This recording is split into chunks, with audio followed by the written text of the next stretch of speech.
Haggai 2:5 నా ఆత్మ మీ మధ్య ఉన్నది గనుక భయపడకుడి. ఆయన ఆత్మ మన మధ్యలో ఉన్నప్పుడు మనం భయపడాల్సిన అవసరం లేదు. అంటే దైవాత్మ ఉన్నప్పుడు మన మధ్యలో భయం ఉండదా? ఉండదు.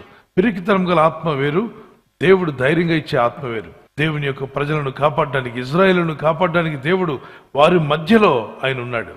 రాత్రి వేళ అగ్ని స్తంభంలోను, పగటి వేళ మేఘస్తంభంలోను ఇజ్రాయేలును కాపాడుతూ వారు నడుస్తున్న మార్గమంతట్లో, అరణ్య మార్గంలో వారిని కాపాడుతూ వచ్చాడు. యేసుక్రీస్తును నమ్ముకున్న మనలందరినీ ఐగుప్తు నుండి ఇజ్రాయేల్ని విడిపించినట్టుగా పాపలోకము నుండి, శాపలోకము నుండి మనల్ని విడిపించి పరలోకం చేరేంత వరకు మన మధ్యలో ఆయన నుండి నడిపిస్తున్నాడు. ఆత్మ దేవుడు బలంగా శాంసన్ మీదకి రాగా కొదుమ సింహాన్ని మేకపిల్లలు చంపినట్టు చంపడేశాట. అంటే కొదుమ సింహం, ఈ రోజుల్లో ఎవరా కొదుమ సింహం అంటే? సింహం వలె సాతానుడు ఎవరిని మింగాలా అని చూస్తాడ. విశ్వాస జీవితాన్ని పాడు చేయాలని, ప్రార్థన ఆపివేయాలని, దేవునితో మనకున్న సంబంధాన్ని తొలగించాలని అపవాది ఎన్నో ప్రయత్నాలు చేస్తుంటాడు. మరి దేవుని ఆత్మ మన మధ్యలో ఉంటే ఆ సాతాన్ని జయించగలము అన్నవారు దేవునికి స్తోత్రం చెప్పండి. ఎజెకియెల్ అనే ప్రవక్త గురించి మనం విన్నాం. 37వ అధ్యాయం 1-10 వరకు ఎండిపోయిన ఎముకల లోయలోకి తీసుకెళ్లాడు దేవుడు. ఎముకల లోయలో ఆజ్ఞాపించమన్నాడు. జీవం గల ఆత్మ ఎముకల మీదకి రావాలని ఆజ్ఞాపించమన్నాడు. జీవం గల దైవాత్మ రమ్మని ఆజ్ఞాపించగా దైవుని ఆత్మ రాగానే అదో పెద్ద లోయ. ఆ లోయలో ఎముకలన్నీ ఒకదానికొకటి అతుక్కుపోవడం ప్రారంభించాయి. ఒక మనిషిగా నిలబడి ఆ తర్వాత ఒక ఆర్మీగా మారి ఒక పెద్ద సైన్యంగా దేవుడు చేశాడు. ఇవన్నీ కూడా దేవుని ఆత్మ రాబట్టి జరిగాయి. ఈ ఆత్మ మన మధ్యలో ఉంటే జీవం కలుగు చేస్తుంది. మరి మన మధ్యలో డ్రై బోన్స్ ఏంటి? మనలో ప్రార్థనలో డ్రై అయిపోయిన వారు, ఫైనాన్షియల్గా డ్రై అయిపోయిన వారు, ఆత్మీయ జీవితంలో ఎండిపోయిన వారు, భక్తులు ఎండిపోయిన వారు, విశ్వాసం అనేది లేకుండా చల్లారిపోయిన వారు ఎంతోమంది ఉన్నారు. అట్టి వారి యొక్క జీవితాల్లో మళ్ళా తిరిగి ఉజ్జీవాన్ని తెచ్చేవాడు పరిశుద్ధాత్ముడు.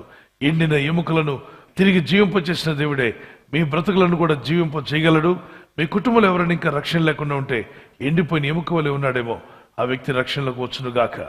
దేవుని ఆత్మ మన మధ్యలో ఉండి రక్షణ లేని వారికి రక్షణ, నిరీక్షణ లేని వారికి నిరీక్షణ అనుగ్రహించి బలపరచును గాక. దేవుని ఆత్మ మన మధ్యలో ఉంటే జరిగే కార్యాలు. జకరియా 4:6-7 శక్తి చేత కాదు, బలము చేత కాదు, గాని నా ఆత్మ వలన ఇది జరుగుతుందని ప్రభు సెలవిచ్చాడు. మన శక్తి వల్ల కాని పనులు, మన జ్ఞానం వల్ల కాని పనులు దేవుని ఆత్మ మన మధ్యలో ఉంటే అద్భుతాలు జరిగిస్తాడు, ఆశ్చర్యాలు జరిగిస్తాడు. Let's pray. ప్రార్థన చేద్దాం. పరిశుద్ధమైన మా తండ్రి, కృపగల మా ప్రభు, నీ యందు విశ్వాసం ఉంచి ప్రార్థిస్తున్న వారిని జ్ఞాపకం చేసుకురండి. నీ ఆత్మగలవారుగా, నీ చిత్తం చేయవారుగా, నీ చిత్తానుసారంగా జీవించేవారుగా విశ్వసించి ప్రార్థిస్తున్న ప్రతి ఒక్కరికి మీ ఆత్మని ఇస్తున్నారు. మీ ఆత్మను మా మధ్యలో ఉంచారు, అందుకే స్తోత్రాలు చెల్లిస్తున్నాను. మీ ఆత్మను మా మధ్యలో ఉంచి బలమైన కార్యాలు, ఆశ్చర్య కార్యాలు, అద్భుత కార్యాలు జరిగించి మీ నామాన్ని ఘనపరచుకునండి. ఈ రాత్రి నెమ్మదితో పండుకొని సురక్షితంగా కాపాడబడినట్లుగా నీ అగ్ని కంచి వేసి మమ్మల్ని కాపాడండి.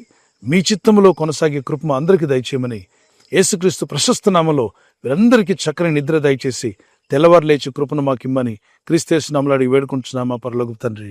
ఆమేన్, ఆమేన్. ఈ వాగ్దాన్ని మీతోనే ఉంచుకోకుండా లైక్ చేయండి, షేర్ చేయండి. అనేకులు ఈ యొక్క ఛానల్ సబ్స్క్రైబ్ చేసుకోమని తెలియపరచండి. సబ్స్క్రైబ్ చేయని వారు కూడా సబ్స్క్రైబ్ చేయండి. Good night. God bless you. ఈ రాత్రి నెమ్మదితో పండుకొని సురక్షితంగా కాపాడబడినట్లుగా నీ అగ్ని కంచి వేసి మమ్మల్ని కాపాడండి. మీ చిత్తములో కొనసాగే కృప అందరికీ దయచేయమని యేసుక్రీస్తు ప్రశస్త నామములో వీరందరికీ చక్కని నిద్ర దయచేసి తెల్లవారు లేచి కృపను మాకిమ్మని క్రీస్తు నామములో అడిగి వేడుకుంటున్నామా పరలోకపు తండ్రి. ఆమేన్, ఆమేన్. ఈ వాగ్దాన్ని మీతోనే ఉంచుకోకుండా లైక్ చేయండి, షేర్ చేయండి. అనేకులు ఈ యొక్క ఛానల్ సబ్స్క్రైబ్ చేసుకోమని తెలియపరచండి. సబ్స్క్రైబ్ చేయని వారు కూడా సబ్స్క్రైబ్ చేయండి. Good night. God bless you.